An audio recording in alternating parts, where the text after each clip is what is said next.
মই বঙাইগাঁওবাসী ৰাইজক ধন্যবাদ তথা শুভেচ্ছা অভিনন্দন জ্ঞাপন কৰিছোঁ যে বঙাইগাঁও বিধানসভা সমষ্টি আৰু অভয়পুৰী বিধানসভা সমষ্টিত আমাৰ প্ৰাৰ্থী বিপুল ভোটৰ পৰিমাণত জয়ী হ'বলৈ সক্ষম হৈছে। অভয়পুৰী বিধানসভা সমষ্টিৰ ভূপেন্দ্ৰ ডাঙৰীয়া যথেষ্ট অগ্ৰগতিৰে এই নিৰ্বাচন জিকিছে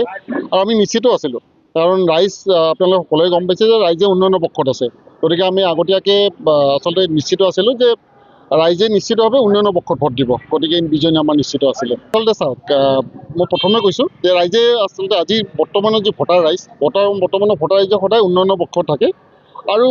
প্ৰধানমন্ত্ৰী নৰেন্দ্ৰ মোদী ডাঙৰীয়াৰ নেতৃত্বত তথা অসমৰ মাননীয় মুখ্যমন্ত্ৰী সৰ্বকালৰ জনপ্ৰিয় মুখ্যমন্ত্ৰী ডক্টৰ হিমন্ত বিশ্ব শৰ্মা ডাঙৰীয়াৰ নেতৃত্বত যিখন চৰকাৰ চলি আছিলে আৰু এই চৰকাৰে যেনেকুৱা ধৰণৰ উন্নয়নমুখী আঁচনিৰে গোটেই